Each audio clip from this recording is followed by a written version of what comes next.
प्रिय विद्यार्थियों नमस्कार। टीआर जीनियस एकेडमी के डिजिटल प्लेटफॉर्म पर मैं देशबंधु चौधरी आपका हार्दिक स्वागत करता हूं। टीआर जीनियस एकेडमी ने 5 मई से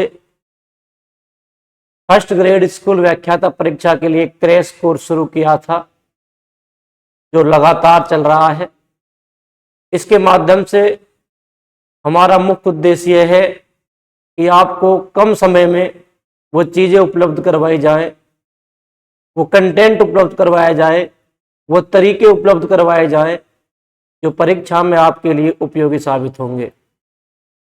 अलग अलग कक्षाओं की अलग अलग विषय विशेषज्ञों के द्वारा टीआर जीनियस एकेडमी के प्लेटफॉर्म पर आप क्लास देख रहे हैं। मेरा ये पूर्ण विश्वास है कि ये कक्षाएं आपके लिए परीक्षा उपयोगी साबित होंगी। आज के हम टॉपिक की बात करते हैं, तो आज का हमारा टॉपिक है, आज हम राजस्थान के इतिहास के 3 महत्वपूर्ण शासकों के बारे में अध्ययन करेंगे, जिसमें मारवाड़ के राव चंद्रसेन, आमेर के शासक मिर्जा राजा मानसिंह और बीकानेर के शासक राय सिंह। आपके फर्स्ट ग्रेड में आपको सबको पता होगा सिलेबस में कौन कौन से शासक आपको पढ़ने हैं। इन शासकों में हमने राणा सांगा का अध्ययन कर लिया, महाराणा प्रताप का अध्ययन कर लिया, राज सिंह का अध्ययन कर लिया, और आज हम बात करने जा रहे हैं राव चंद्रसेन की, मिर्जा राजा मानसिंह की और बीकानेर के राय सिंह की। चलिए आज की ये कक्षा शुरू करते हैं।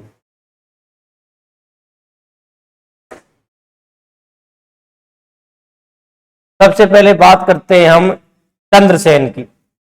मारवाड़ के प्रतापी शासक राव चंद्रसेन की बात करते हैं। मारवाड़ के प्रतापी शासक राव चंद्रसेन। राव चंद्रसेन की यदि हम बात करें तो राव चंद्रसेन मारवाड़ के वो शासक हैं जिन्होंने मुगल अधीनता को स्वीकार नहीं किया तथा अपने अंतिम समय तक मुगलों से संघर्ष करते रहे। चंद्रसेन नागौर दरबार में उपस्थित तो हुए, लेकिन बिना मुगल अधीनता स्वीकार किए वापस लौट आए। मेवाड़ के शासक महाराणा प्रताप और मारवाड़ के शासक राव चंद्रसेन ही ऐसे 2 शासक रहे जिन्होंने ऐश और आराम की जिंदगी को ना जीकर, मुगलों की गुलामी ना कर और अपना स्वतंत्र अस्तित्व बनाए रखने के लिए अंतिम सांस तक मुगलों के साथ संघर्ष किया। राव चंद्रसेन ने जितना इतिहास को दिया, शायद इतिहासकारों ने राव चंद्रसेन के बारे में उतना लिखा नहीं। राव चंद्रसेन को इसीलिए इतिहास में भूला बिसरा राजा कहा जाता है। राव चंद्रसेन को मारवाड़ का महाराणा प्रताप कहा जाता है। महाराणा प्रताप ने मुगलों से संघर्ष किया, इससे पहले चंद्रसेन ने मुगलों से संघर्ष किया था, इसलिए राव चंद्रसेन को महाराणा प्रताप का अग्रगामी कहा जाता है। आगे जब हम बात करते हैं तो राव चंद्रसेन को अपने भाइयों के साथ उत्तराधिकार का युद्ध लड़ना पड़ा। राव चंद्रसेन ने अपने भाइयों के साथ उत्तराधिकार का युद्ध लड़ा और राव चंद्रसेन ने मारवाड़ की गद्दी प्राप्त की और अपने भाइयों को और अपने दुश्मनों को पराजित करके अपने राज्य की सीमाओं को मजबूती प्रदान की। किस किस के साथ चंद्रसेन का युद्ध होता है? तो एक युद्ध हुआ था जो चंद्रसेन में और चंद्रसेन के भाई उदय सिंह के मध्य हुआ था, जैसे इतिहास में लोहावट के युद्ध के नाम से जाना जाता है। लोहावट का युद्ध 1563 ईस्वी में राव चंद्रसेन और इसके भाई उदय सिंह के मध्य लड़ा गया, जिसमें राव चंद्रसेन ने उदय सिंह को पराजित कर दिया। राव चंद्रसेन का एक भाई और था राम या राम सिंह भी राजा ना बनाए जाने के कारण दुखी था, इसलिए राम मुगल बादशाह अकबर के पास चला गया। अकबर ने राम की सहायता करने के लिए हुसैन कुली खां के नेतृत्व में, आपको याद रखना है, बहुत इंपॉर्टेंट है ये नाम, हुसैन कुली खां के नेतृत्व में सेना भेजी थी और इस सेना ने 1564 ईस्वी में मारवाड़ यानी जोधपुर पर अधिकार कर लिया। अब दोस्तों ये वो समय है जब राव चंद्रसेन अपनी राजधानी को छोड़कर और विभिन्न स्थानों पर जाकर मुगल सेना का सामना करेगा। तो सबसे पहले जब हुसैन कुली खां के नेतृत्व में मारवाड़ पर आक्रमण हुआ और हुसैन कुली खां ने मारवाड़ पर अधिकार कर लिया, तो चंद्रसेन भाद्राजूड़ चला गया। ये सारी चीज आपको याद रखनी है क्रम से कि कहां कहां मुगल सेना आक्रमण करती है और कहां कहां चंद्रसेन जाता है। ये क्रम से परीक्षा में सवाल आता है। तो पहले तो 1564 में हुसैन कुली खां ने किस पर आक्रमण किया? मारवाड़ पर। इस कारण चंद्रसेन कहां चला गया? इस कारण चंद्रसेन चला गया भाद्राजूड़। ठीक है, अब देखो एक दरबार लगाया गया था अकबर के द्वारा, नागौर दरबार 1570 में। इस नागौर दरबार का जो उद्देश्य था वो ये था कि इस समय नागौर में अकाल पड़ा था, तो अकबर जो था वो इस क्षेत्र के पश्चिमी राजस्थान या मारवाड़ रियासत के क्षेत्रों और यहाँ के राजाओं की सहानुभूति प्राप्त करने के लिए अकबर ने अकाल राहत कार्यों के लिए एक दरबार लगाया जिसे नागौर दरबार कहा गया। लेकिन वास्तव में इस नागौर दरबार का जो उद्देश्य था वो ये था कि नागौर दरबार में जो भी राजपूत शासक उपस्थित होता तो उसका मतलब ये था कि वो कहीं ना कहीं मुगलों और अकबर की अधीनता को स्वीकार करता है। तो इसका वास्तविक उद्देश्य यही था कि इसके द्वारा अकबर राजपूत शासकों को अपने अधीन करना चाहता था। राव चंद्रसेन इस समय भाद्राजूड़ में था। राव चंद्रसेन नागौर दरबार में उपस्थित तो हुआ था, लेकिन जब नागौर दरबार में राव चंद्रसेन आया तो राव चंद्रसेन से पहले उसका भाई मोटा राजा उदय सिंह भी उसको नागौर दरबार में उपस्थित मिला। मोटा राजा उदय सिंह जब नागौर दरबार में थे तो राव चंद्रसेन ने यह महसूस किया कि मोटा राजा उदय सिंह को वो सम्मान नहीं मिला है, वो सम्मान नहीं मिल रहा है जो एक राजा को मिलना चाहिए। इस कारण राव चंद्रसेन का स्वाभिमान जागा, आत्मसम्मान जागा और राव चंद्रसेन नागौर दरबार छोड़कर वापस चला आया। इस कारण अकबर को जब ये सूचना पता चली तो अकबर ने राव चंद्रसेन का पीछा करने के लिए अपनी सेना भेजी और अकबर ने 1572 से लेकर और 1574 ईस्वी के मध्य बीकानेर के राय सिंह को जोधपुर का प्रशासक नियुक्त कर दिया था। जोधपुर का प्रशासक किसको बनाया? तो 1572 से लेकर और 1574 तक बीकानेर के राय सिंह को अकबर ने, बीकानेर का जो राय सिंह था इसको अकबर ने मारवाड़ का क्या बनाया? तो मारवाड़ का प्रशासक बनाया और इसी बीकानेर के राय सिंह को यह जिम्मेदारी सौंपी गई कि वह राव चंद्रसेन का पीछा करे और राव चंद्रसेन को पराजित करके राव चंद्रसेन को पकड़कर अकबर के सामने प्रस्तुत करे। तो अब राय सिंह क्या करेंगे? अब राय सिंह भाद्राजूड़ पर आक्रमण करेंगे, क्योंकि राव चंद्रसेन नागौर दरबार में उपस्थित होने के लिए आया था, लेकिन जब उसने अपने भाई मोटा राजा उदय सिंह की स्थिति को देखा कि मोटा राजा उदय सिंह को वो सम्मान नहीं मिल रहा है जो सम्मान एक राजा को मिलना चाहिए, तो राव चंद्रसेन का स्वाभिमान जागा, आत्मसम्मान जागा और राव चंद्रसेन वहां से वापस भाद्राजूड़ आ गया। इस कारण अकबर ने बीकानेर के राय सिंह को 1572 से लेकर 1574 ईस्वी तक बीकानेर का जो राय सिंह है उसको जोधपुर का प्रशासक नियुक्त किया और राय सिंह को यह जिम्मेदारी दी गई कि वह चंद्रसेन का पीछा करे। तो राय सिंह ने चंद्रसेन का पीछा करने के लिए भाद्राजूड़ पर आक्रमण किया। जब राय सिंह ने भादरा जून पर आक्रमण किया तो चंद्रसेन कहां चला गया? चंद्रसेन चला गया कहां? सिवाना। तो पहले मारवाड़ पर आक्रमण हुआ 1564 में, भादरा जून चला गया, भादरा जून पर आक्रमण हुआ, सिवाना चला गया।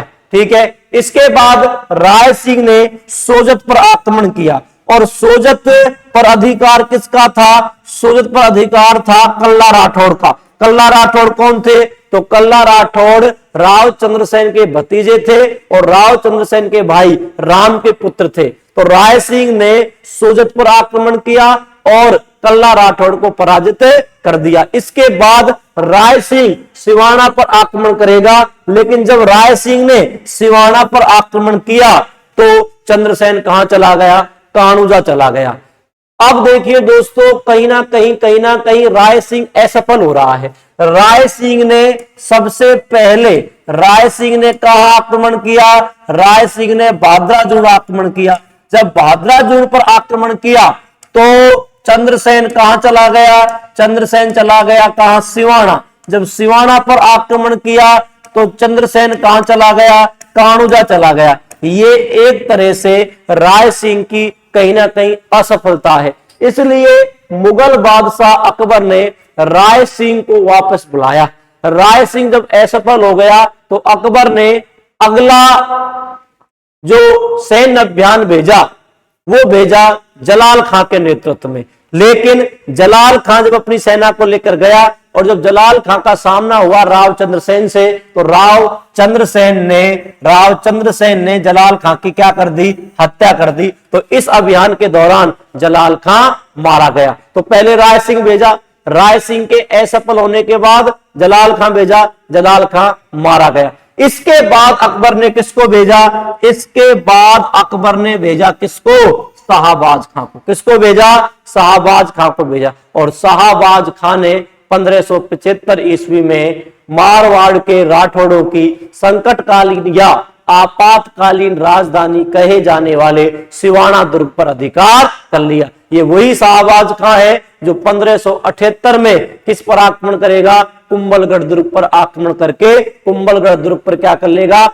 अधिकार कर लेगा। इसी शाहबाज खां ने 1575 में सिवाना दुर्ग पर क्या कर लिया? अधिकार कर लिया। अब जब सिवाना दुर्ग पर अधिकार हो गया, जब आपका वो स्थान चला गया जिस स्थान ने आपको सबसे ज्यादा संकट में सहयोग दिया है, सहायता दी है, यानी जब भी मारवाड़ के शासकों पर कोई संकट आता तो मारवाड़ के जो शासक थे वो कहां जाके शरण लेते थे? सिवाना दुर्ग में। इसीलिए सिवाना दुर्ग को मारवाड़ के राठौड़ों की संकटकालीन या आपातकालीन क्या कहा गया? राजधानी। और इसी संकटकालीन राजधानी पर 1575 में किसने अधिकार कर लिया था? शाहबाज खां ने। अब यहां शाहबाज खां आया है तो आप याद रखना, मैंने महाराणा प्रताप में आपको बताया था कि शाहबाज खां ने 3 अभियान किए थे कुंभलगढ़ दुर्ग पर, और 1578 ईस्वी में, कब?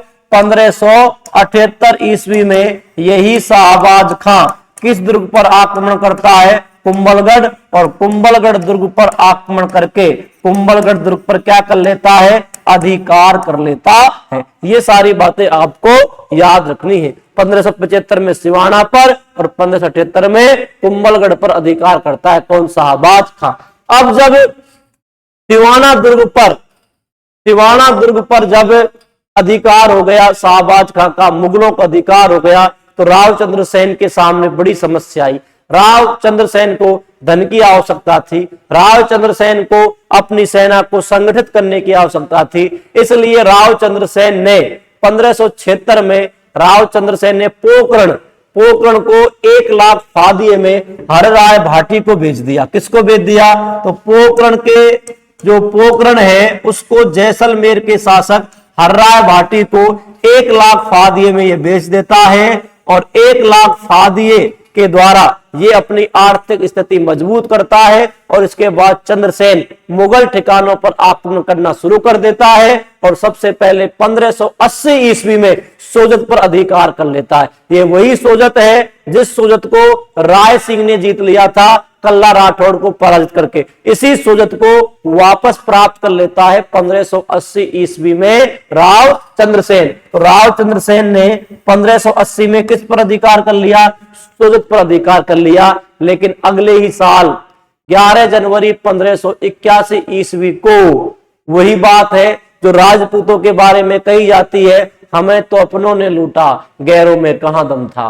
तो कहीं ना कहीं राजपूत अपनों से ज्यादा हारे हैं, परायों से इनको इतना डर नहीं था जितना अपनों से था। और दोस्तों, प्रिय विद्यार्थियों, कहा भी जाता है कि अपनों से लड़ना, अपनों से जीतना भी कई बार सही नहीं होता और कई बार अपनों से हारना भी सही नहीं होता। अपनों का मामला ही कुछ ऐसा है, ठीक है। तो 11 जनवरी 1581 ईस्वी को सिचियाई नामक स्थान पर, पाली में एक स्थान पड़ता है सिचियाई, इस सिचियाई नामक स्थान पर बैरी साल के द्वारा जहर दे दिया गया।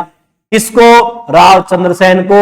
और इसी स्थान पर राव चंद्रसेन की क्या हो गई? मृत्यु। और सिचियाई नामक स्थान पर ही राव चंद्रसेन की घोड़े पर बनी प्रतिमा बनी हुई है और उस घोड़े पर बनी प्रतिमा के सामने 5 महिलाओं की प्रतिमा और बनी हुई है, जिससे यह अंदाज लगाया जाता है कि राव चंद्रसेन की मृत्यु के बाद इसके साथ 5 महिलाएं, इसकी 5 पत्नियां सती हो गई थी। तो अब जोधपुर का जो शासक है उसकी मृत्यु हो चुकी है, इसलिए जोधपुर का कोई वैध उत्तराधिकारी नहीं था। और अकबर ने 1581 से 1583 के मध्य जोधपुर को क्या घोषित कर दिया था? खालसा राज्य घोषित कर दिया था। और खालसा राज्य का मतलब क्या होता है, ये आपको याद रखना है।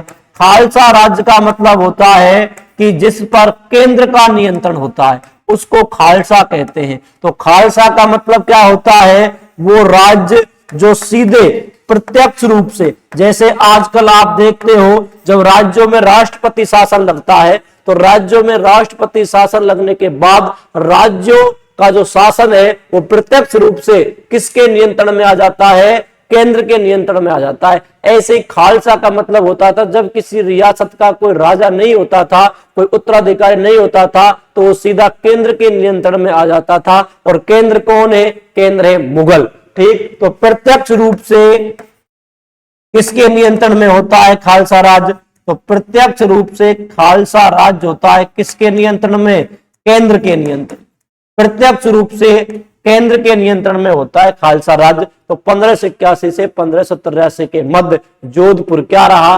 खालसा राज्य रहा। दोस्तों, ये थे मारवाड़ के भूले बिसरे राजा, मारवाड़ के महाराणा प्रताप के अग्रगामी राव चंद्रसेन। राव चंद्रसेन में आपको मैं संक्षेप में बता देता हूं क्या क्या याद रखना है। तो एक तो आपको याद रखना है उत्तराधिकार के लिए लड़ा गया लोहावट का युद्ध, बहुत इंपॉर्टेंट है। और लोहावट के युद्ध में ये अपने भाई उदय सिंह को पराजित कर देता है। किसको पराजित कर देता है? उदय सिंह को पराजित कर देता है। लोहावट का युद्ध कब लड़ा जाएगा? तो लोहावट का युद्ध लड़ा जाएगा 1563 में। फिर इसका भाई राम, ये राम नाराज था क्योंकि राम को राजा नहीं बनाया गया, इसलिए राम किसके पास चला गया? अकबर के पास चला गया। अकबर ने किसको भेजा था? हुसैन कुली खां को। किसको भेजा? हुसैन कुली खां। और हुसैन कुली खां ने क्या किया? हुसैन कुली खां ने 1564 में जोधपुर पर क्या कर लिया? अधिकार कर लिया। जब 1570 का नागौर दरबार लगा तो नागौर दरबार में राव चंद्रसेन उपस्थित तो हुआ, लेकिन मुगल अधीनता स्वीकार किए बिना ही वापस लौट आया। इसलिए 1572 से 1574 के मध्य, 1572 से और 1574 के मध्य राय सिंह को प्रशासक नियुक्त किया गया। तो जोधपुर का प्रशासक नियुक्त किया गया किसको? राय सिंह। कहां का राय सिंह? बीकानेर का राय सिंह। तो बीकानेर के राय सिंह को जोधपुर का प्रशासक नियुक्त किया गया। और यही राय सिंह अब आक्रमण करेगा किसके ऊपर? तो ये आक्रमण करेगा राव चंद्रसेन के ऊपर। राव चंद्रसेन कहां है? भादराजूड़। जब ये भादराजूड़ पर आक्रमण करेगा, राव चंद्रसेन कहां चला जाएगा? सिवाना। जब ये सिवाना पर आक्रमण करेगा, राव चंद्रसेन कहां चला जाएगा? कान्होजा। इसके बाद राय सिंह जब असफल हुआ तो अकबर ने किसको भेजा? जलाल खां को। लेकिन जलाल खां का क्या हुआ? जलाल खां अभियान के दौरान मारा गया। उसके बाद जलाल खां के बाद किसको भेजा? तो जलाल खां के बाद भेजा किसको? शाहबाज खां को। और शाहबाज खां ने क्या किया? तो शाहबाज खां ने 1575 ईस्वी में किस पर आक्रमण कर लिया? सिवाना दुर्ग पर आक्रमण करके इस पर अधिकार कर लिया। इसके बाद राव चंद्रसेन क्या करेगा? 1576 में किसको बेच देगा? पोकरण को। और पोकरण को बेच देगा 1576 में। उसके बाद सोजत पर अधिकार कर लेगा। कब? तो सोजत पर अधिकार कर लेगा 1580 में। और 1581 में राव चंद्रसेन की क्या हो जाएगी? मृत्यु हो जाएगी। इतनी बातें आपको राव चंद्रसेन के बारे में याद रखनी है। ठीक है, चलिए आगे हम पढ़ते हैं आमेर के शासक मिर्जा राजा मानसिंह के बारे में। मिर्जा राजा मानसिंह का शासनकाल था 1589 से 1614 तक। प्रिय विद्यार्थियों, आपको यहां एक बात ध्यान में रखने की आवश्यकता है कि राजपूताना में पहली रियासत थी आमेर, और इस रियासत के शासक थे भारमल, जिसने मुगलों की अधीनता स्वीकार की और मुगलों के साथ वैवाहिक संबंध स्थापित किए थे। भारमल के पुत्र का नाम था भगवंत दास और भगवंत दास के पुत्र का नाम था मानसिंह। भगवंत दास और मानसिंह मुगलों की सेवा में चले गए थे। यदि मानसिंह की बात करें तो मानसिंह 12 वर्ष की उम्र में मुगल दरबार में चले गए थे। इसलिए मुगल बादशाह अकबर ने मानसिंह को एक तो फरजंद की उपाधि दी और एक मिर्जा राजा की उपाधि दी। तो दो उपाधि याद रखनी आपको, मिर्जा राजा मानसिंह की, फरजंद और मिर्जा राजा। और इसको 7000 का मनसब दिया था। मुगल काल में 7000 का मनसब केवल 2 ही व्यक्तियों को दिया गया है, जिसमें एक है आमेर के मिर्जा राजा मानसिंह और एक है मिर्जा अजीज कोका।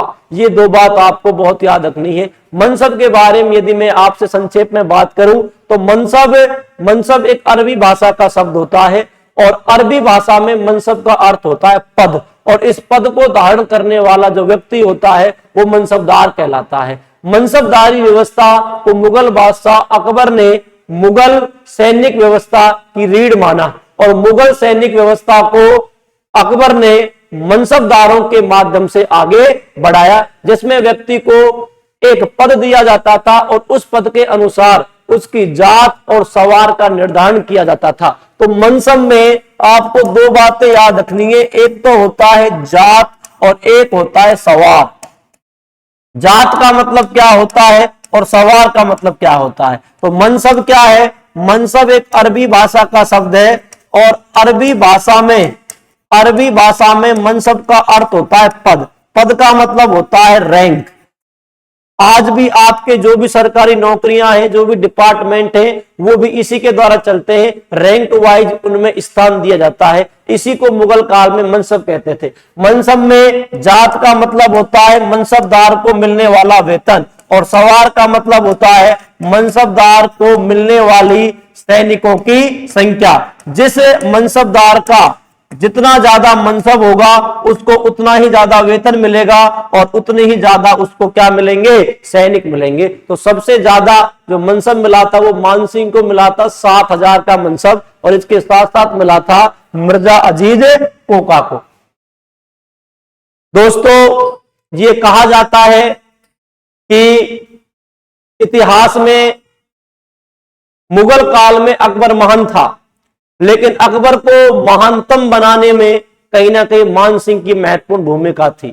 इस बात का हमको पता चलता है मानसिंह के अभियानों से। मानसिंह ने अपना पूरा जीवन मुगल बादशाह अकबर को न्योछावर कर दिया था। मुगल बादशाह अकबर के अभियानों में मानसिंह की महत्वपूर्ण भूमिका मानी जाती है और इन्हीं मानसिंह के अभियानों से ये बात निकल कर आएगी, आप ये समझ पाओगे कि क्यों अकबर को महान बनाने में मानसिंह की इतनी महत्वपूर्ण भूमिका थी।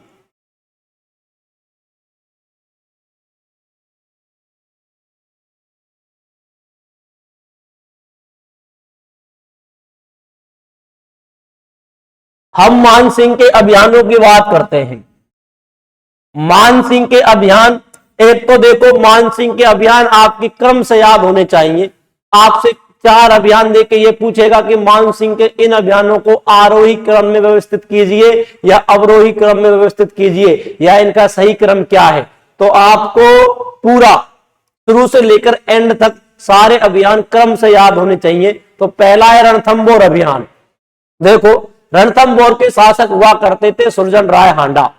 सुरजन राय हांडा के पास रणथंभौर का किला था। रणथंभौर का किला व्यापारिक दृष्टि से और सामरिक दृष्टि से महत्वपूर्ण था। अकबर रणथंभौर के किले को प्राप्त करना चाहता था, लेकिन सुरजन राय हांडा ने रणथंभौर का किला देने से इनकार कर दिया। अकबर की जब भी कोई बात अटकती थी, जब भी अकबर को कोई समस्या का सामना करना पड़ता था, अकबर के पास ब्रह्मास्त्र था। और वो ब्रह्मास्त्र थे 2 बाप बेटे, जिनमें पिता का नाम था भगवंत दास और पुत्र का नाम था मान सिंह। इन दोनों पिता पुत्रों की जोड़ी ने अकबर के लिए वो किया है जिसको शायद अकबर कभी भुला नहीं सकता था। क्या किया? तो भगवंत दास और मान सिंह दोनों सुरजन हांडा को समझाने के लिए गए। सुरजन हांडा ने इनकी बात मानी। सुरजन हांडा को रणथंभौर दुर्ग के बदले में कई उपहार दिए गए, पारितोषिक दिए गए, कई जगहों की जागीर दी गई, जिसको हम बूंदी के हांडा चौहान वंश में विस्तार से पढ़ते हैं। ठीक है, फिलहाल हमको यहाँ मान सिंह पर ध्यान देना है। ठीक है, चलिए। तो रणथंभौर अभियान कहां हुआ? 1569 में हुआ। और इस रणथंभौर अभियान में भगवंत दास और मान सिंह के प्रयासों से सुरजन हांडा ने रणथंभौर दुर्ग किसको सौंप दिया? तो रणथंभौर दुर्ग अकबर को सौंप दिया था। यही रणथंभौर अभियान है 1569 में। उसके बाद एक विद्रोह हुआ था गुजरात में, सरनाल विद्रोह। ये पिछली बार फर्स्ट ग्रेड में सवाल आ चुका है, आप देखना। सरनाल विद्रोह गुजरात में हुआ था। और इस सरनाल विद्रोह में महत्वपूर्ण भूमिका निभाई थी किसने? मान सिंह ने। उसके बाद डूंगरपुर का शासक था आस्करण। डूंगरपुर के शासक आस्करण को पराजित करने में महत्वपूर्ण भूमिका थी मान सिंह की। तो यह कब हुआ है? 1573 में। उसके बाद 1573 में ही मैंने आपको महाराणा प्रताप में लिखाया था कि अकबर ने महाराणा प्रताप के पास 4 शिष्टमंडल भेजे थे। 4 शिष्टमंडल भेजे थे, जिनमें से सबसे पहले जलाल खां गया था, उसके बाद मान सिंह गया था, उसके बाद भगवंत दास और उसके बाद टोडरमल। ठीक है, ये 4 शिष्टमंडल भेजे थे। तो दूसरे नंबर पर जो शिष्टमंडल गया था उसमें कौन गया था? मान सिंह। और मान सिंह ने उदय सागर झील की पाल पर महाराणा प्रताप से मुलाकात करने के लिए जब ये गया, और जब महाराणा प्रताप ने से मुलाकात नहीं की और अमर सिंह ने, जो कि महाराणा प्रताप के पुत्र थे, उसने मान सिंह से जब ये बात कही कि पिताजी आपसे मिलना नहीं चाहते हैं, कुछ समस्या आ गई है, तो यहीं से ही मान सिंह जब वापस लौटता है तो मुगल बादशाह अकबर से ये उन सारी बातों को कहता है जो बातें हल्दी घाटी के युद्ध की पृष्ठभूमि तैयार करती हैं। और यही हल्दी घाटी का युद्ध जब 1576 में हुआ, तो 1576 में जो हल्दी घाटी का युद्ध हुआ, इसमें पहली बार अकबर ने मान सिंह को मुख्य सेनापति बनाकर भेजा था। तो 1573 में महाराणा प्रताप से मुलाकात की और 1576 में हल्दी घाटी के युद्ध में महाराणा प्रताप के विरुद्ध मान सिंह को मुख्य सेनापति बनाकर भेजा गया। इसके बाद क्या हुआ? इसके बाद 1580 में मान सिंह को उत्तर पश्चिमी सीमावर्ती प्रांतों और सिंध प्रदेश में नियुक्त कर दिया गया। क्यों? क्योंकि जब हल्दी घाटी के युद्ध का कोई परिणाम निकलकर नहीं आया तो मान सिंह इससे बड़ा नाराज हुआ और अकबर इससे बड़ा नाराज हुआ और अकबर ने मान सिंह और आसफ खां की ड्योढ़ी बंद कर दी थी। और इसी समय अकबर ने मान सिंह का स्थानांतरण कर दिया और मान सिंह को उत्तर पश्चिमी सीमा प्रांत और सिंध प्रदेश में नियुक्त कर दिया। यह आपको याद रखना है। किसके बाद? हल्दी घाट युद्ध के बाद मान सिंह की नियुक्ति कहां की जाती है? तो हल्दी घाट युद्ध के बाद मान सिंह की नियुक्ति की जाती है उत्तर पश्चिमी सीमावर्ती क्षेत्रों में और सिंध प्रदेश में मान सिंह की नियुक्ति की जाती है। ठीक है, उसके बाद अगला है काबुल अभियान 1581 में। अब देखो भाई, ये जो क्षेत्र है आपके काबुल कंधार, ये क्षेत्र कहां है? उत्तर पश्चिमी सीमाई प्रांत में है। और उत्तर पश्चिमी सीमा प्रांत में किसकी नियुक्ति है? मान सिंह की। तो उत्तर पश्चिमी सीमाई प्रांत में जो भी अभियान होंगे उन अभियानों का नेतृत्व कौन करेगा? मान सिंह करेगा। 1580 में उत्तर पश्चिमी सीमाई प्रांतों में इसकी नियुक्ति हुई थी और 1581 में काबुल अभियान के लिए भेज दिया गया मान सिंह को। तो काबुल अभियान था, ये काबुल अभियान का मुख्य उद्देश्य ये था कि काबुल में एक कबीला रहता था, एक जनजाति रहती थी रोशनियाई, और इस रोशनियाई जनजाति ने अकबर के विरुद्ध विद्रोह कर दिया था। इस कारण अकबर ने रोशनियाई जनजाति या रोशनियाई कबीले के विद्रोह को दबाने के लिए किसको भेजा? मान सिंह को भेजा, और मान सिंह ने काबुल में रोशनियाई कबीले के विद्रोह को दबाया। और जो काबुल का सूबेदार था मिर्जा हाकिम, काबुल के सूबेदार मिर्जा हाकिम को क्या किया?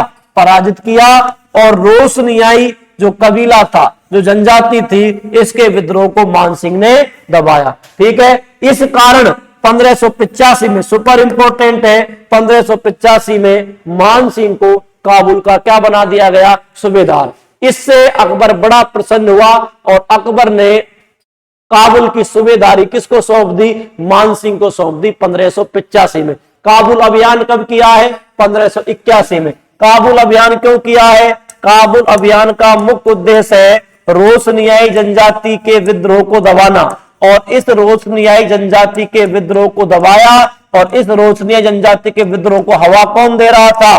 तो इसको हवा दे रहा था कौन? काबुल का शासक, और काबुल के शासक का क्या नाम था? सूबेदार मिर्जा हाकिम। इसलिए मान सिंह ने सेना का नेतृत्व किया और रोशनियाई जनजाति के विद्रोह को दबाया, मिर्जा हाकिम को पराजित किया। इस कारण अकबर ने 1585 में मान सिंह को काबुल की क्या सौंप दी? सूबेदारी सौंप दी। तो यह है अभियान कौन सा? काबुल अभियान। इसके बाद अकबर ने मान सिंह को अगले अभियान के लिए भेज दिया, और यह अभियान है 1587 ईस्वी का बिहार अभियान। बिहार में स्थानीय जमींदारों ने विद्रोह कर दिया था, और इन्हीं स्थानीय जमींदारों के विद्रोह को दबाने के लिए अकबर ने मान सिंह को भेजा। मान सिंह ने बिहार में एक तो स्थानीय जमींदारों का विद्रोह दबाया, यहीं का एक राजा था अनंत चेरू को पराजित किया, और बिहार के राजा पूर्णमल को पराजित किया। तो बिहार में मान सिंह के 3 अभियान आपको याद रखने हैं। एक तो स्थानीय जमींदारों का विद्रोह दबाया, यहाँ के राजा अनंत चेरू को पराजित किया, और बिहार के राजा पूर्णमल को पराजित किया। बिहार अभियान के समय मान सिंह ने बिहार में कुछ निर्माण कार्य करवाए थे। एक तो मान सिंह ने यहां अपने नाम पर एक शहर बसाया, मानपुरा शहर। तो कौन सा नगर बसाया? मानपुरा नगर बसाया, और रोहतासगढ़ का किला बनवाया। बहुत इंपॉर्टेंट है, मानपुरा नगर बनवाया और रोहतासगढ़ का किला बनवाया। गया में एक शिव मंदिर बनवाया था, और बैकटपुर में भवानी शंकर का मंदिर बनवाया था। तो निर्माण कार्य याद रखना, बिहार में मान सिंह द्वारा किए गए निर्माण कार्य। तो कौन कौन से निर्माण कार्य हैं? इनमें से आपको 4 निर्माण कार्य याद रखने हैं। कौन कौन से निर्माण कार्य है? तो एक तो मानपुरा नगर बसाया है। मानपुरा नगर कहां बसाया? तो बिहार में बसाया। एक किला बनवाया है, बहुत इंपॉर्टेंट है। किसका किला? रोहतासगढ़ का किला बनवाया। ठीक है, रोहतासगढ़ का किला। और क्या किया? गया में क्या बनवाया? शिव मंदिर बनवाया। और क्या बनवाया? बैकटपुर में भवानी शंकर मंदिर बनवाया। ये निर्माण किसके द्वारा किए गए हैं? तो ये निर्माण किए गए हैं मान सिंह के द्वारा। कहां किए गए हैं? बिहार में। इसके बाद अगला अभियान करता है मान सिंह, कौन सा? उड़ीसा। उड़ीसा अभियान कब किया जाता है? तो उड़ीसा अभियान किया जाता है 1592 में। कब किया जाता है? 1592 में उड़ीसा अभियान किया जाता है। उड़ीसा अभियान में क्या हुआ? तो मान सिंह ने अफगान शासक कतलू खां और उसके पुत्र नासिर खां, अफगान शासक थे, एक तो कतलू खां था और एक इसका पुत्र नासिर खां था। तो कतलू खां और नासिर खां के विद्रोह को किस अभियान के समय दबाएगा? ये उड़ीसा अभियान के समय। उड़ीसा अभियान कब किया गया? तो उड़ीसा अभियान किया गया 1592 में। इसके बाद मान सिंह अभियान करेगा कौन सा? बंगाल अभियान। और मान सिंह ने बंगाल अभियान कब किया? 1594 ईस्वी में बंगाल अभियान किया। बहुत इंपॉर्टेंट अभियान है बंगाल अभियान। तो बंगाल अभियान इन्होंने पूरी बंगाल में एक जगह थी जैसोर, और जैसोर का राजा था केदार। तो किसको पराजित किया? पूर्वी बंगाल में जैसोर के राजा केदार को पराजित करता है। और इसी अभियान के समय मान सिंह यहां से एक प्रतिमा लेकर आया था, और यही प्रतिमा आमेर के कछवाहा वंश के शासकों की आराध्य देवी शीला देवी की अष्टभुजी प्रतिमा थी। और इस प्रतिमा को मान सिंह कहां से लेकर आया था? बंगाल, यानी बंगाल में भी कहां से? जैसोर से लेकर आया था। किसको पराजित किया था? यहाँ के शासक केदार को। और इस शीला देवी की अष्टभुजी प्रतिमा को, शीला देवी की अष्टभुजी प्रतिमा को कहां स्थापित करवाया? आमेर में स्थापित करवाया। सुपर इंपोर्टेंट है ये, कई बार ये परीक्षा में सवाल आता है। जब आप लोक देवी पढ़ोगे तो लोक देवी में भी आपको ये चीज पढ़ने को मिलेगी। जब आप शीला देवी पढ़ोगे कि भाई शीला देवी आराध्य देवी है आमेर के कछवाहा वंश के शासकों की, जब आप बात करोगे कि शीला देवी की प्रतिमा कहां है, तो ये आमेर के किले में है। किसने स्थापित करवाई थी? मान सिंह ने स्थापित करवाई थी। और फिर ये सवाल बनेगा कि मान सिंह इस प्रतिमा को कहां से लेकर आया? तो मान सिंह इस प्रतिमा को बंगाल अभियान के समय लाया था, वहां के राजा केदार सिंह। ठीक है। उसके बाद मान सिंह ने कूच बिहार के राजा, कूच बिहार बिहार में नहीं है, ध्यान रखना, कूच बिहार बंगाल में है। तो मान सिंह ने कूच बिहार के राजा लक्ष्मी नारायण को पराजित किया और इसकी बहन अबला देवी के साथ क्या कर लिया? विवाह कर लिया। ठीक। तो एक तो जैसोर के राजा केदार को हरा के तो क्या किया? शीला देवी की प्रतिमा को ले आया। कूच बिहार के राजा लक्ष्मी नारायण को हरा के क्या किया? इसकी बहन अबला देवी के साथ मान सिंह ने क्या कर लिया? विवाह कर लिया। इसी समय ऐसा कहा जाता है कि मान सिंह अस्वस्थ हो जाता है। मान सिंह के अस्वस्थ हो जाने के कारण इनके स्थान पर जगत सिंह को बंगाल की जिम्मेदारी सौंपी गई। ठीक है। किसको? तो मान सिंह के अस्वस्थ हो जाने के कारण बंगाल की जिम्मेदारी किसको सौंपी गई? जगत सिंह को सौंपी गई। लेकिन 1599 ईस्वी में किसकी मृत्यु हो गई थी? जगत सिंह की मृत्यु हो गई थी। और जब आप कल्चर पढ़ोगे तो कल्चर में एक मंदिर पढ़ोगे, जगत शिरोमणि का मंदिर। जगत शिरोमणि का मंदिर कहाँ है? जयपुर में है। ये जगत शिरोमणि का मंदिर किसने बनवाया था? तो जगत शिरोमणि का मंदिर बनवाया था कनकावती ने। कनकावती कौन थी? तो कनकावती जगत सिंह की मां थी। तो जगत शिरोमणि का मंदिर किसकी याद में बनाया गया है? तो जगत शिरोमणि का मंदिर बनवाया गया है किसकी याद में? जगत सिंह की याद में। और किसने बनवाया? तो ये जगत सिंह की माता जी ने बनवाया था। जगत सिंह की माता जी का क्या नाम था? कनकावती। ये सारी चीजें मैं आपसे बार बार कहता हूं, इनके निर्माण कार्य जो है या इनके दरबारी विद्वान जो है या इन्होंने चित्रकला, संगीत कला, स्थापत्य कला, हस्तकला के क्षेत्र में जो भी कार्य किया तो वो आपको कल्चर में देखने को मिलेगा। समझ में आई बात? इतिहास में राजाओं की क्या बताई गई है? अभियान बताए गए हैं, राजाओं के साम्राज्य विस्तार के बारे में बताया गया है। लेकिन राजाओं ने केवल साम्राज्य विस्तार थोड़ी किया था। महान राजा किसको कहा गया इतिहास में? इतिहास में प्रसिद्धि किस राजा को मिली?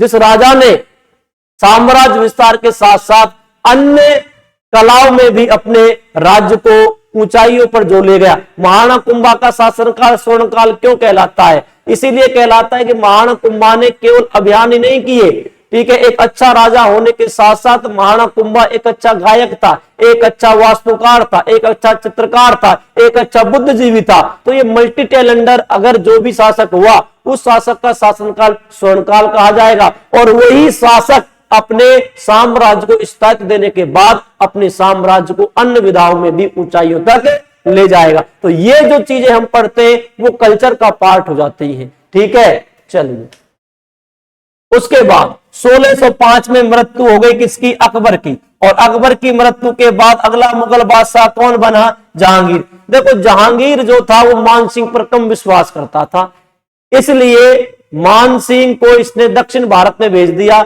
और यहीं पर 1614 ईस्वी में एलिचपुर जो पड़ता है महाराष्ट्र में, यहां पर मान सिंह की क्या हो गई? मृत्यु। तो मान सिंह की मृत्यु कहां हुई है? मान सिंह की मृत्यु हुई है एलिचपुर महाराष्ट्र में। कब? 1614 में। तो 1589 से लेकर और 1614 तक शासनकाल था किसका? मानसिंह का। देखो प्रिय विद्यार्थियों, आज के जो सवालों आने का जो ट्रेंड है वो इतना आसान नहीं है। आपको 360 सोचना पड़ेगा, आपको आपका जो दिमाग है इसको हर दिशा में दौड़ाना पड़ेगा कि वो सवाल कैसे पूछ सकता है।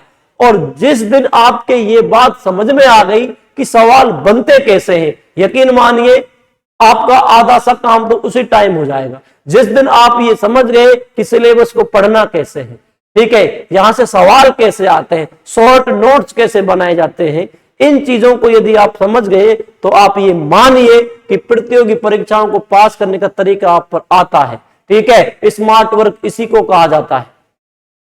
तो परीक्षा में यहां तक सवाल पूछ लिया गया है कि आमेर के कौन कौन से ऐसे शासक थे जिनकी मृत्यु अपनी रियासत से बाहर हुई। अब आप बताओ, अब आप ये बताओ, एक साथ सारे शासक पूछ लिए तो आपको ये भी पता होना चाहिए कि कौन कौन से आमेर के शासक अपनी रियासत में मरे हैं, कौन कौन रियासत से बाहर मरे हैं। तो एलिचपुर में मृत्यु हुई है किसकी? मानसिंह की। तो अपनी रियासत से बाहर हुई या नहीं हुई? तो ये चीजें आपको एक साथ लिख लेनी है। अब ऐसा दिमाग लगाएगा कौन? ये आप लगाओगे। जब एग्जाम में लगा सकता है तो आपको भी लगाना होगा।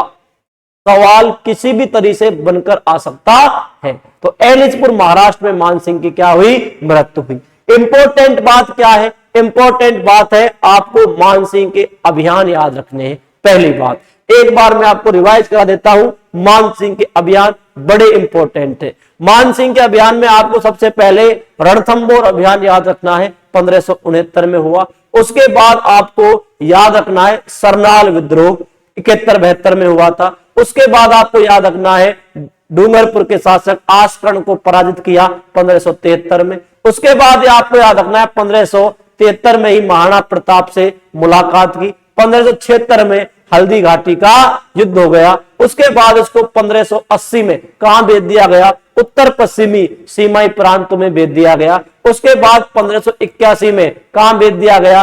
तो 1581 में काबुल अभियान के लिए भेज दिया गया। ठीक है, और 1585 में काबुल की सूबेदारी दे दी गई थी। उसके बाद बिहार अभियान के लिए भेज दिया गया। उसके बाद उड़ीसा अभियान के लिए भेज दिया गया। उसके बाद बंगाल अभियान के लिए भेज दिया गया। और जब अकबर की मृत्यु हुई तो अकबर की मृत्यु के बाद इनको जहांगीर ने दक्षिण भारत नियुक्त किया और 1614 में एलिचपुर महाराष्ट्र में मानसिंह की क्या हो गई थी? मृत्यु। ये क्रम से आपके इनके अभियान याद होने चाहिए। ठीक है, आगे हम बात करते हैं इसके द्वारा किए गए निर्माण कार्य। ठीक है, कौन कौन से निर्माण कार्य किए? तो एक तो अकबर नगर बसाया, इसको वर्तमान में राजमहल कहा जाता है। आमेर का किला बनवाया। वृंदावन में गोविंद देव जी का मंदिर बनवाया। संतोष संप्रदाय में मैं आपको विस्तार से बता चुका हूं इसके बारे में। बैराट में पंचमहल, सुपर इंपोर्टेंट है, ये सवाल पूछा गया है। ठीक है, बैराट सभ्यता में सवाल पूछा गया था कि पंचमहल का संबंध किस सभ्यता स्थल से है? तो पंचमहल का संबंध बैराट से है। तो बैराट में किसका निर्माण करवाया? पंचमहल का निर्माण करवाया। अब बात करते हैं कि मानसिंह के दरबार को कौन कौन से विद्वान सुशोभित करते थे और उनकी कौन कौन सी रचना है, यहां सवाल आता है। और यही आपके जब आप कल्चर पढ़ोगे और कल्चर में जब राजस्थान का साहित्य पढ़ोगे, मैं आपसे बार बार कहता हूं ये वही टॉपिक है, साहित्य वाला ही। ठीक, तो मुरारी दास ने किसकी रचना की थी? मान प्रकाश की। जगन्नाथ मानसिंह कीर्ति मुक्तावली, सुपर इंपोर्टेंट है, सब ये परीक्षा में आए हुए हैं। तो इनके दरबारी विद्वान थे मुरारी दास ने किसकी रचना की थी? मान प्रकाश की। इनके दरबारी विद्वान थे जगन्नाथ ने किसकी रचना की थी? मानसिंह कीर्ति मुक्तावली की। उसके बाद पुंडरीक विठल, सुपर इंपोर्टेंट है, इनके एक दरबारी विद्वान थे पुंडरीक विठल ने क्या लिखा? रागमाला, राग मंजरी, राग चंद्रोदय, नर्तन निर्णय और दूनी प्रकाश। यहां से सवाल परीक्षा में पूछा जाता है, हजारों बार यहां से सवाल पूछा गया है प्रतियोगी परीक्षाओं में। पुंडरीक विठल की रचनाएं आपको याद रखनी है। कौन कौन सी?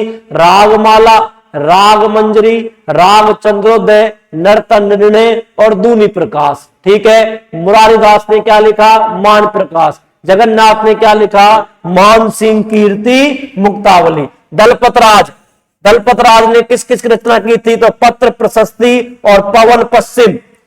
ठीक, पत्र प्रशस्ति और पवन पश्चिम की रचना किसके द्वारा की गई थी? दलपत राज के द्वारा। उसके बाद इसके दरबार में हरिनाथ भी रहते थे, सुंदरदास भी रहते थे, और इन्हीं के समय संत दाऊ दयाल ने किसकी रचना की थी? तो संत दाऊ दयाल ने रचना की थी किसकी? वाणी की रचना की थी। संत दाऊ दयाल मैं आपको संतों में विस्तार से बता चुका हूं। तो संत दाऊ दयाल ने वाणी की रचना किसके समय की थी? मान सिंह के समय ही की थी। तो ये थे आमेर के एक महत्वपूर्ण शासक मान सिंह, जो परीक्षा की दृष्टि से बहुत ही इंपॉर्टेंट है। और परीक्षा की दृष्टि से इंपॉर्टेंट में आपको याद रखना है, देखो किन बातों पे आपको ज्यादा ध्यान देना है। तो एक तो आपको ध्यान देना है किस पर? मान सिंह के अभियानों पर। यहां से परीक्षा में सबसे ज्यादा सवाल पूछा जाता है, ध्यान रखना। क्रम से आपको मान सिंह के अभियान याद रखने हैं। उसके बाद मान सिंह द्वारा कराए गए निर्माण कार्य, और यही निर्माण कार्य आप पढ़ते हो किसमें? स्थापत्य कला में। ठीक, और उसके बाद आपको याद रखने हैं मान सिंह के दरबारी विद्वान और इन दरबारी विद्वानों द्वारा की गई रचनाएं। इन सेगमेंट पर आपको ज्यादा ध्यान देना। ठीक है, अब हम बात करते हैं बीकानेर के शासक राय सिंह के बारे में। बीकानेर के शासक राय सिंह का शासन काल था 1574 से लेकर 1612। बीकानेर के शासक राय सिंह का हृदय दयालु था। ये उदार व्यक्तित्व के धनी थे। दान पुण्य में इनका महत्वपूर्ण योगदान रहा। एक बार जब बीकानेर में अकाल पड़ जाता है तो अकाल राहत कार्यों में बढ़ चढ़कर हिस्सा लिया था राय सिंह ने। इसीलिए राय सिंह को मुंशी देवी प्रसाद ने राजपूताने का कर्ण की संज्ञा दी। सुपर इंपोर्टेंट है, ये सवाल कई बार परीक्षाओं में आ चुका है कि राजपूताने का कर्ण बीकानेर के किस शासक को कहा जाता है? तो राजपूताने का कर्ण कहा जाता है किसको? राय सिंह को। और राय सिंह को राजपूताना के कर्ण की संज्ञा किसने दी थी? मुंशी देवी प्रसाद ने दी थी। अगर कर्ण से इसकी तुलना की जा रही है तो आपको पता है महाभारत कालीन कर्ण जो थे वो व्यक्ति था जिसका नाम दान के लिए आता है, जिसने अपने कवच और कुंडलों को भी अपने गुरु के कहने पर तुरंत गुरु को दे दिया था, जिसके दरवाजे से कोई कभी खाली हाथ नहीं लौटा। तो जब भी दानशील व्यक्ति की बात आती है तो कर्ण का नाम उसमें सबसे पहले आता है। राय सिंह ने भी ऐसे ही जन कल्याण के कार्य किए और इन जन कल्याण के कार्यों के कारण इतिहासकार मुंशी देवी प्रसाद ने राय सिंह को राजपूताने के कर्ण की संज्ञा दी। राय सिंह के समकालीन मुगल बादशाह थे अकबर और जहांगीर। ऐसा कहा जाता है कि राय सिंह ने मुगलों की खूब सेवा की थी, अकबर और जहांगीर की खूब सेवा की थी, और अकबर के समय तो राय सिंह अपनी महत्वपूर्ण स्थिति में थे। अकबर के सबसे विश्वास पात्र थे राय सिंह। इसलिए कहा जाता है कि राय सिंह ने अकबर के महत्वपूर्ण अभियानों का नेतृत्व किया था। काबुल, कंधार, बलूचिस्तान, गुजरात, ऐसे अभियानों में महत्वपूर्ण भूमिका थी किसकी? राय सिंह की। अकबर ने राय सिंह को 1572 से लेकर 1574 तक जोधपुर का प्रशासक नियुक्त किया था। अभी जब मैंने आपको बताया था कि उत्तराधिकार के युद्ध में जब राव चंद्रसेन का भाई राम अकबर के पास चला गया तो अकबर ने हुसैन कुली खां के नेतृत्व में सेना भेजी थी, और हुसैन कुली खां ने जोधपुर पर अधिकार कर लिया था। इसलिए राव चंद्रसेन जोधपुर को छोड़कर भादरा-जून चला गया था। उसके बाद जब राव चंद्रसेन नागौर दरबार में उपस्थित तो होता है, लेकिन जब अकबर से बिना मिले, बिना मुगल अधीनता स्वीकार किए वापस लौट जाता है, तो अकबर ने जोधपुर का प्रशासक किसको नियुक्त कर दिया? राय सिंह को नियुक्त कर दिया, और चंद्रसेन का पीछा करने की जिम्मेदारी भी किसको सौंपी गई थी? राय सिंह को। तो देखो राय सिंह में आपको क्या क्या याद रखना है। एक तो आपको पहली बात याद रखनी है 1572 से लेकर और 1574 के मध्य, 1572 से 1574 के मध्य राय सिंह को कहां का प्रशासक नियुक्त किया गया? जोधपुर का प्रशासक नियुक्त किया गया। ठीक है, उसके बाद अगला पॉइंट हमको याद रखना है 1573।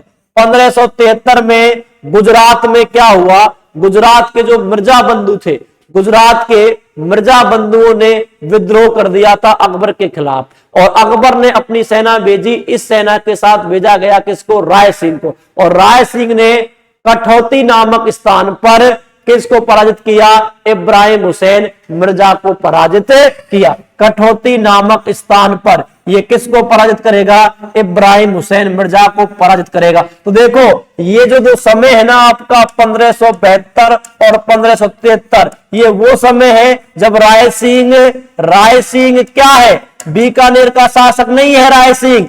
ठीक है, बीकानेर का शासक राय सिंह नहीं है। उससे भी पहले अकबर ने राय सिंह को महत्वपूर्ण जिम्मेदारियां दी थी, और 1574 में ये बीकानेर का शासक बन जाता है। 1574 में जब ये बीकानेर का शासक बना तो हुआ यह था कि जो सिरोही था, सिरोही में समस्या क्या थी कि सिरोही में दो भाइयों के मध्य आपस में मतभेद था, और दो भाइयों में एक भाई तो था सुल्तान देवड़ा और दूसरा भाई था बीजा देवड़ा। सुल्तान देवड़ा और बीजा देवड़ा के मध्य आपसी मतभेद था, इसलिए सुल्तान देवड़ा ने सहायता मांगी अकबर से। अकबर ने भेजा राय सिंह को, और जब राय सिंह ने सिरोही पर आक्रमण किया और सिरोही पर आक्रमण करके सिरोही से बाहर निकाल दिया किसको? बीजा देवड़ा को, और सुल्तान देवड़ा को सिरोही का शासक बना दिया। इस कारण सुल्तान देवड़ा ने आधा सिरोही किसको दे दिया? सुल्तान देवड़ा ने आधा सिरोही दे दिया मुगलों को।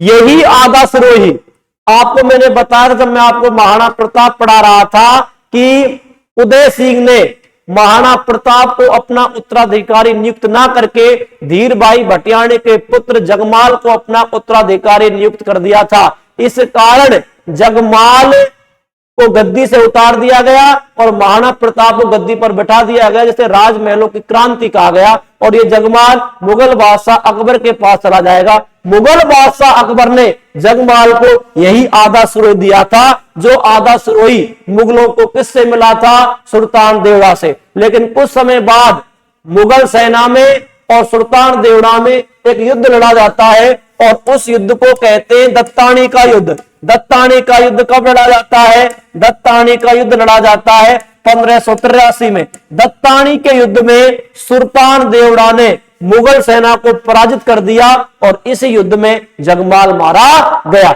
तो ये जो अभियान था इसका मुख्य नेतृत्वकर्ता कौन था? बीकानेर का राय सिंह। ठीक है, उसके बाद 1581 में बलूचिस्तान में सरदारों ने विद्रोह कर दिया था।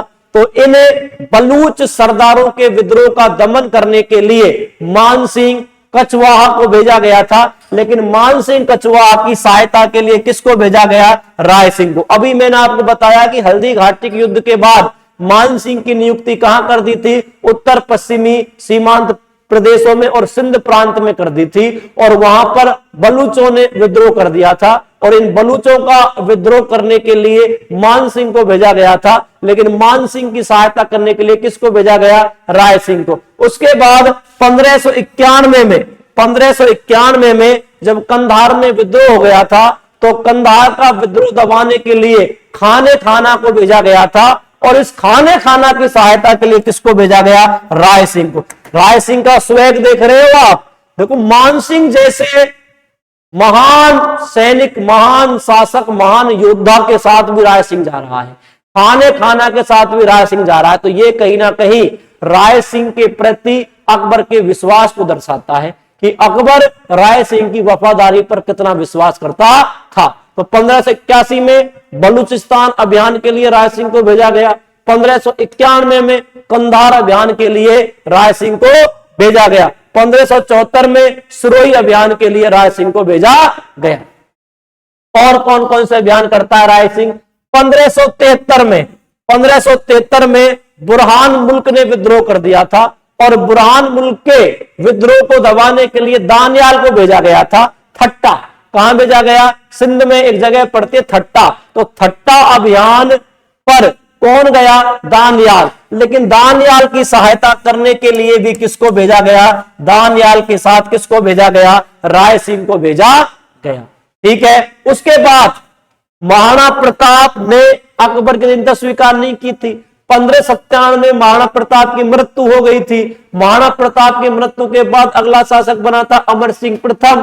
ठीक है। मुगल बादशाह अकबर ने अमर सिंह प्रथम के समय में भी अपने अभियान जारी रखे और अमर सिंह प्रथम के समय 2 अभियान किए थे अकबर ने, 1599 में और 1603 में। इन दोनों अभियानों का नेतृत्व किया था अकबर के पुत्र सलीम, और यही सलीम जहांगीर के नाम से मुगल बादशाह बनता है। तो ये जो अभियान किए थे मेवाड़ अभियान 1599 और 1603 में, सलीम ने इन अभियानों में भी कौन साथ गया था? तो इन अभियानों में भी राय सिंह साथ गया था।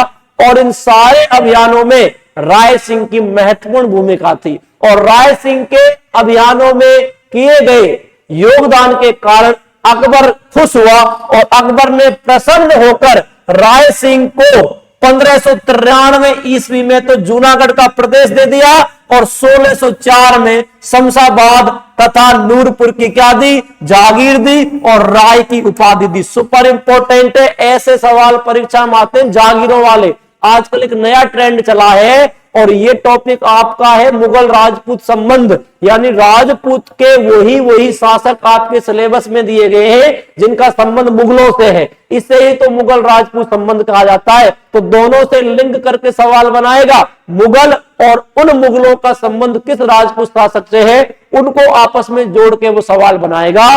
तो अकबर के लिए कौन कौन से अभियान किए राय सिंह ने, या मुगलों के लिए कौन कौन से अभियान किए राय सिंह ने, वो अभियान आपको याद रखने हैं। ठीक है। अकबर ने जो भी अभियान हुए हैं उन अभियानों में किसको साथ भेजा है? कहीं ना कहीं राय सिंह को साथ भेजा है, और राय सिंह ने पूरी ईमानदारी के साथ, पूरी वफादारी के साथ अपना रोल अदा किया है। इससे प्रसन्न होकर, यह इंपॉर्टेंट है, 1593 में तो जूनागढ़ का प्रदेश दिया था राय सिंह को, और 1604 में शमशाबाद और नूरपुर की जागीर दी थी, और राय सिंह को राय की उपाधि दी गई थी। किसके द्वारा?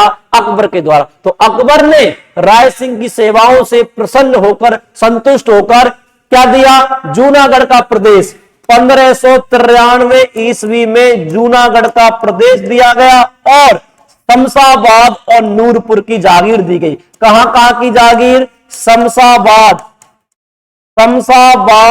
एवं नूरपुर की जागीर, शमशाबाद एवं नूरपुर की जागीर दी, और अकबर ने राय की उपाधि दी। तो राय की उपाधि राय सिंह को किसने दी है? तो मुगल बादशाह अकबर ने। उसके बाद 1605 में मुगल बादशाह अकबर की मृत्यु हो जाती है, और मुगल बादशाह अकबर की मृत्यु के बाद अगला मुगल बादशाह बनता है जहांगीर। जहांगीर भी बहुत विश्वास करता था राय सिंह पर, मान सिंह से ज्यादा भी विश्वास करता था ये। इसलिए मैंने अभी आपको, जब मैं मान सिंह पढ़ा रहा था, तो मैंने एक बात बताई थी कि जब अकबर की मृत्यु होती है और जब जहांगीर मुगल बादशाह बनता है, तो जहांगीर मान सिंह पर कम विश्वास रखता था, इसलिए जहांगीर ने मान सिंह को दक्षिण भारत भेज दिया गया था, और दक्षिण भारत में ही 1614 में मान सिंह की मृत्यु हो गई थी। तो जब जहांगीर राजा बना तो जहांगीर ने राय सिंह का मनसब बढ़ा दिया, और राय सिंह का मनसब बढ़ा के कितना कर दिया था? 5000 कर दिया था। ठीक है, यह आपको याद रखना है। उसके बाद हम बात करते हैं राय सिंह के निर्माण कार्यों की। राय सिंह ने कुछ निर्माण कार्य भी करवाए। तो राय सिंह के एक मंत्री थे करमचंद्र, तो राय सिंह ने अपने मंत्री करमचंद की देखरेख में बीकानेर के जूनागढ़ किले का निर्माण करवाया। 1589 से 1594 ईस्वी के मध्य बीकानेर के जूनागढ़ के किले का निर्माण हुआ है। बीकानेर का जूनागढ़ का किला आप स्थापत्य कला में विस्तार से पढ़ेंगे। फिलहाल आपको याद रखना है कि बीकानेर का जो जूनागढ़ किला है ये किसने बनवाया था? राय सिंह ने। किसकी देखरेख में? करमचंद की देखरेख में बनवाया था। इसका निर्माण 1589 में शुरू हुआ और 1594 में इसका निर्माण समाप्त हुआ। उसके बाद इसी जूनागढ़ के किले की दीवारों पर एक प्रशस्ति उत्कीर्ण की गई है, ये सुपर इंपॉर्टेंट है, और वो प्रशस्ति है राय सिंह प्रशस्ति। राय सिंह प्रशस्ति 1594 ईस्वी की मानी जाती है और इसके प्रशस्तिकार माने जाते हैं जैन मुनि जैता। रायसिंह प्रशस्ति से हमको बीकानेर के शासकों की वंशावली प्राप्त होती है और बीकानेर के शासकों में राव बीका से लेकर राय सिंह तक के शासनकाल की जानकारी मिलती है। राव बीका से लेकर और राय सिंह तक के शासनकाल की जानकारी मिलती है। किस प्रशस्ति में? राय सिंह प्रशस्ति में। 1612 ईस्वी में बुरहानपुर में राय सिंह की क्या हो गई? मृत्यु। ठीक है, तो राय सिंह के बारे में जो आपको इंपॉर्टेंट बातें याद रखनी है, उनमें आपको याद रखना है कि अकबर ने किन किन अभियानों के लिए राय सिंह को भेजा था। ये इंपॉर्टेंट है, या ये सवाल परीक्षा में आ चुका है कि राय सिंह ने मुगलों के लिए कौन कौन से अभियान किए थे। ये बात आपको याद रखनी है। और अकबर ने राय सिंह को कहां कहां की जागीर दी थी? तो शमशाबाद और नूरपुर की जागीर दी थी। ठीक है, तो आजकल ये सवाल बहुत ट्रेंड में है, जागीर वाला। जैसे राणा सांगा, राणा सांगा में जब राणा सांगा अपने भाइयों से उत्तराधिकार युद्ध कर रहा था, तो राणा सांगा ने श्रीनगर अजमेर के करमचंद पवार के पास शरण ली थी और करमचंद पवार ने इसकी सहायता की थी। तो जब राणा सांगा मेवाड़ का शासक बना था ना, तो राणा सांगा ने भी करमचंद्र पवार को बनेड़ा, हुलिया, मांडल की क्या दी थी? जागीर दी थी। ठीक है, ये चीजें आपको याद रखनी है। ऐसे सवाल आजकल परीक्षा में पूछे जा रहे हैं, ये सवाल आजकल ट्रेंड में चल रहे हैं। तो प्रिय विद्यार्थियों, आज की कक्षा में हमने 3 महत्वपूर्ण शासकों के बारे में अध्ययन किया जो परीक्षा की दृष्टि से बहुत ही उपयोगी है और आने वाली फर्स्ट ग्रेड की परीक्षा में यहां से सवाल आने की प्रबल संभावना है। जिसमें हमने पढ़ा मारवाड़ का शासक राव चंद्रसेन, आमेर का शासक मिर्जा राजा मान सिंह और बीकानेर का शासक राय सिंह। इसके बाद आपके लिए महत्वपूर्ण सूचना यह है कि राजस्थान सीईटी की परीक्षा नवंबर और दिसंबर के महीने में प्रक्रियाधीन है। इसके लिए आपको DR जीनियस एकेडमी एक बहुत ही मजबूती के साथ प्लेटफॉर्म उपलब्ध करवाता है। परीक्षा तक आपके लिए test series, topic wise test, minor test, major test की व्यवस्था की गई है। पूर्णतः अनुशासित माहौल में यहां तैयारी करवाई जाती है।